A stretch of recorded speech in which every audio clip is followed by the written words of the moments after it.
Good morning guys, welcome to my channel Medico's Study Point. So guys, in this video we will be discussing about the anatomy of eye. So first of all, I will tell you about some basic points like the shape of eyeball. It is aspherical, that is ablate spheroid. Then the volume of eyeball, it is 6 milliliter. Volume of orbit, it is 30 milliliter.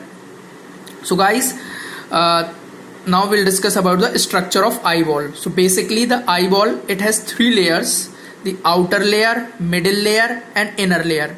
The outer layer, it consists of three parts, that is cornea, sclera and limbus. The middle ear, which is also known as uvea, it has also three parts, that is iris, ciliary body and choroid, and the innermost layer is retina.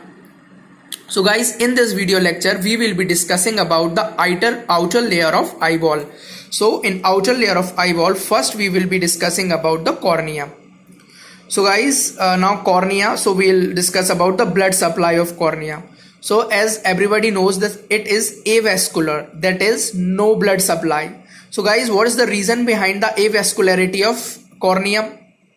So as we all know that cornea is a transparent structure. So the structures behind the cornea are also visible to us, that is because of transparency.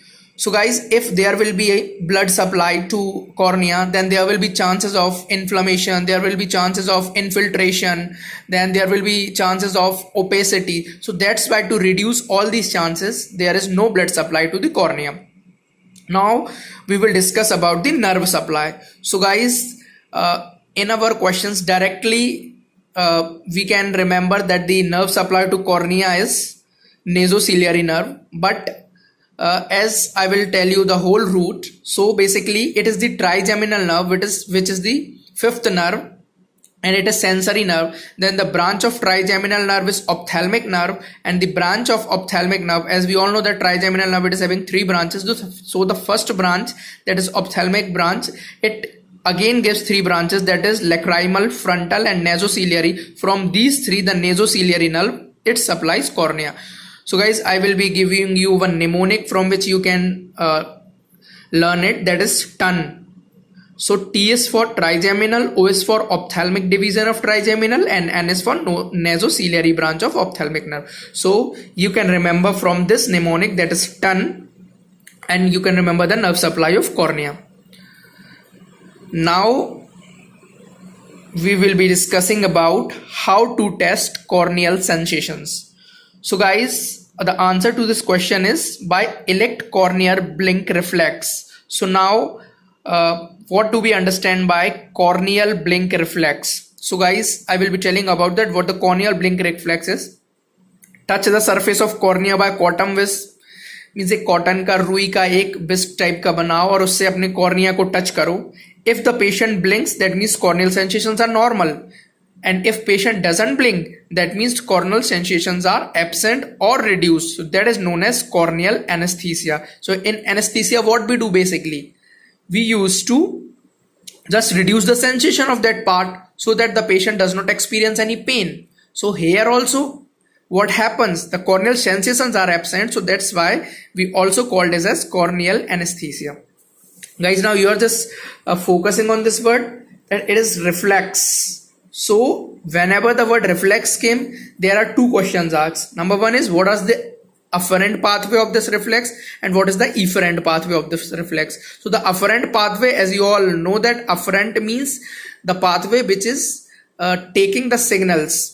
So that pathway is known as sensory pathway, and that is the trigeminal nerve, means it is the pathway which is taking the signals to the brain, and from the brain the signals which are coming, they are coming through the efferent pathway, that is motor nerve. Why? How can you tell that it is motor nerve? Because we are blinking the eyes, and eyes are blinking by our eyelids, so there is movement in the eyelids, and eyelid movements are because of the muscles involved in this. So that's why that will be the motor nerve, and facial nerve is known as efferent pathway. And facial nerve supplies to what? Orbicularis oculi. So due to the movement of orbicularis oculi, we are having the movement of eyelids. Now there is one clinical correlation to this facial nerve. So guys, in Bell's palsy, we are having the facial nerve palsy or facial nerve paralysis, orbicularis oculi palsy. So the orbicularis muscle, it gets paralyzed, so it leads to the inability to close eyelids or blink. That is known as legophthalmos. You can say that, legophthalmos. So guys, now we will discuss about the causes of corneal anesthesia. It is also, you can remember by a trick, or I can say that mnemonic, that is HDLX.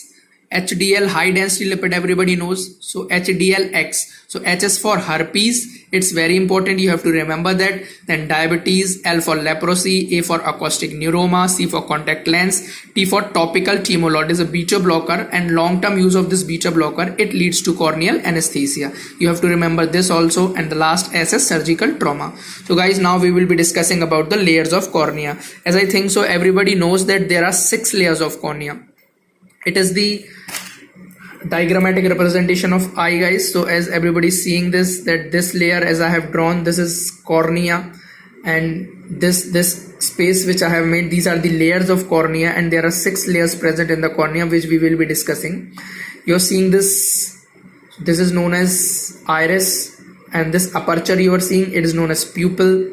Then this is lens, then this red one, this is the retina, and this is optic nerve. Optic nerve forms from the nerve fibers which are coming from the surface of the retina, so it forms the optic nerve. Okay, so, and this is, as everybody is seeing, this is the sclera, and the sclera and cornea meet this junction is known as limbus, which is known as sclerocorneal junction or cornoscleral junction. Everybody seen this? So guys, now we will be discussing about the layers of cornea.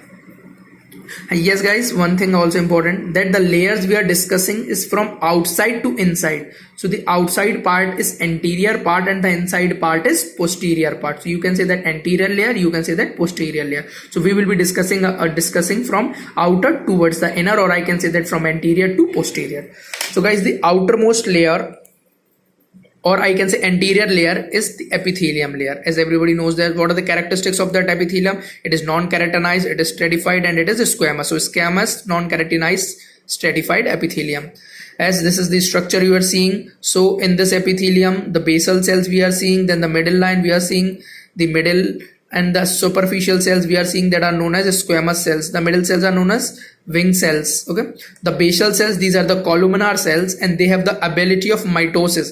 So please understand this, if the cells have the ability of mitosis, that means they can regenerate. So the corneal epithelium can regenerate. So if anybody asks you that the outermost layer of cornea, that is epithelium, if it is destroyed, it can regenerate or not? Yes, it will regenerate, because the basal cells are having the ability of mitosis. Now the second layer, that is known as Bowman's layer. So guys, it is not a true basement membrane. So how can we say that it is not a true basement membrane? Because it is pass negative, and if the basement membrane is true, it is always shows the pass test as positive, periodic acid skiff test. So guys, it is negative means it does not stain with periodic acid skiff reagent like true basement membrane does. It is acellular, that means there is no cell present in this layer. So if this layer is not having any cell, will this layer be regenerate? No, it does not contain any cell, that's why it cannot regenerate. So it heals by scar formation. And if you can understand this, that our cornea must be transparency, then only the light can transfer from outside to the inside. So if there's scar formation, then there will be corneal opacity occurs and patient suffers from loss of vision. So if there is we have discussed about the corneal opacity, so I will be like to discuss upon the types of corneal opacity. So guys, you please focus on this table. There are 3 types of corneal opacity. Number 1 is nebular type, macular type, and leukomatous. Nebular type means it is only up to or involving Bowman's membrane. That means we are having the layers of the cornea, and from the layers, the outer one layer is epithelium, then Bowman's layer. So what this nebular corneal opacity means? It means that the opacity is involving Bowman's membrane or up to Bowman's membrane. That means it is not crossing the Bowman's membrane fully. So pupillary margin, yes, we will see the pupillary margin, and iris structure, we will also see the iris structure. This V is for visible and NV is for not visible. Okay. Just focus. Then macular means the Bowman's membrane plus less than half of stromal thickness. So guys, here the opacity will be to Bowman's membrane and half of the stromal thickness will also be present in this macular opacity. So pupillary margin, we'll visible the pupillary margin because as pupil is bigger, and the iris structural details, we are unable to see the iris structural details. Then leukomatous, it is Bowman's membrane plus more than half stromal thickness. यहाँ पे Bowman's membrane totally रहेगा, Bowman's membrane तक opacity आएगी, and उसके बाद more than half of stromal thickness के आधे से ज्यादा एरिया को भी opacity cover करेगी. That is also known as dense or complete white opacity. In this, neither we will see the pupillary margin nor we will see the iris structural details. So these are the three opacities which we have discussed here. Now there's one question, that which type of corneal opacity causes maximum visual disturbance or distortion. So guys, here please focus on this word. It is written as visual disturbance or distribution. Here they have not written the whether we can see or not. So disturbance or distortion, it is due to the nebular corneal opacity. So now you will be thinking of, guys, why the nebular opacity, corneal opacity is causing us maximum visual disturbance or distortion, whether we are having the opacity more in macular and maximum in leukomatous. So why not these two? Why this nebular is causing maximum? Because as you see that in leukoma, we are having this. I will first show you. We are having this opacity. So the light will come and it will not go inside the cornea and the light will reflect out. So no light going inside. So visual loss will be present in leukomatous. Okay. Now, if we are having the nebular opacity, that means this is the irregular, because the opacity is involving Bowman's membrane. I mean, I can say less than Bowman's membrane. So the opacity is less and it will form the irregular surface on the cornea. So the light will go. The light will go, but it will not reflect. It will refract, or I can say it will diffract. So diffraction of light occurs, and when the diffraction of light occurs, it leads to the visual distortion. So now we will see the third layer of the cornea, that is the stroma, guys. So stroma, it makes 90% of total corneal thickness. It is most common type of collagen in stroma is type 1 stroma, and most common type of GAG, that is glycosaminoglycans, we are having keratin sulfate and dermatan sulfate. Then regular arrangement of collagen is there, interfibrillar spacing is even, and keratocytes or keratinocytes are also present in the stroma, which produce new collagen if damaged, but it won't be regular. The fourth layer, it is newly discovered layer, guys, and this layer is known as Doyle's layer. So it is the strongest corneal layer. Previously we used to tell that Descemet's membrane is the strongest layer, but please now focus that now Doyle's layer is known. It is the strongest corneal layer. Thickness, it lies between 7 micrometer to 14 microns. Now we are having the fifth layer, there's a Descemet's membrane, and it is secreted continuously by the underlying endothelial cell. So means this layer is continuously secreted. If we are having any damage in Descemet's membrane, it can regenerate. Its thickness increases throughout life, and peripheral termination of Descemet's membrane is known as Solvay's line. So it is important, guys. Many of time direct question is asked from this line, that the peripheral termination of Descemet's membrane, it is known as Solvay's line. So it is the fifth layer of Descemet's membrane. Now we'll came to the innermost layer, or I can say what? The posterior layer, and that is known as endothelium. So guys, it is a single cell layer, metabolically active layer, helps to maintain corneal transparency. How? By two things. Number one, it is having active sodium potassium ATP pump. What does it do? It maintains the corneal dehydration by pumping fluid away from cornea. That means it pumps the fluid away from the cornea so that the dehydration is maintained in the cornea. Number second is by tight junctions. It is having the tight junction. So guys, just focus here that if the innermost layer, this innermost layer endothelium is having the tight junction. So now in this chamber, I can say the anterior chamber, there is aqueous humor filled. So this aqueous can move into the cornea if these tight junctions are not present. So because of these tight junctions, the aqueous cannot move into the cornea. So this helps in the maintenance of corneal transparency. Okay, both these points, they maintain the corneal dehydration. Now we'll see about the normal endothelial cells. So normal endothelial cells count is 2400 to 3000 cells per millimeter square. It is in the normal adult. And if endothelial cells are between 2400 but more than 500, then corneal adaptation by polymagatism, that is increase in size of cell, or polymorphism, that is corneal shape and size of cell. That means cornea adaptation takes place. Now if the endothelial cells are less than 500 millimeter square, then corneal decomposition occurs and it leads to hazy edematous cornea. So guys, and the last one, there is the investigation done for endothelial sound. So just mug it up. Specular microscopy is used.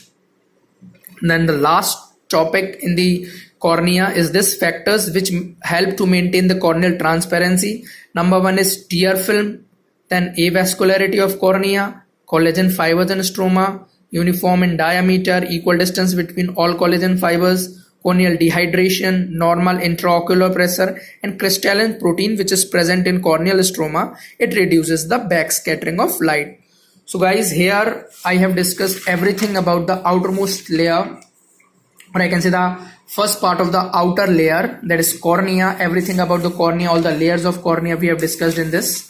So now in our coming video we will be discussing about the sclera. Thank you guys, thank you for watching this video. अगर आप मेरे channel पर नए हो तो please channel को like करें, share करें और सब्सक्राइब करें, और बेल आइकन को दबाना ना भूलें, जिससे कि मेरी कमिंग वीडियोस की फर्दर नोटिफिकेशन आपके पास सबसे पहले पहुंच जाएगी. Thank you guys, please keep supporting.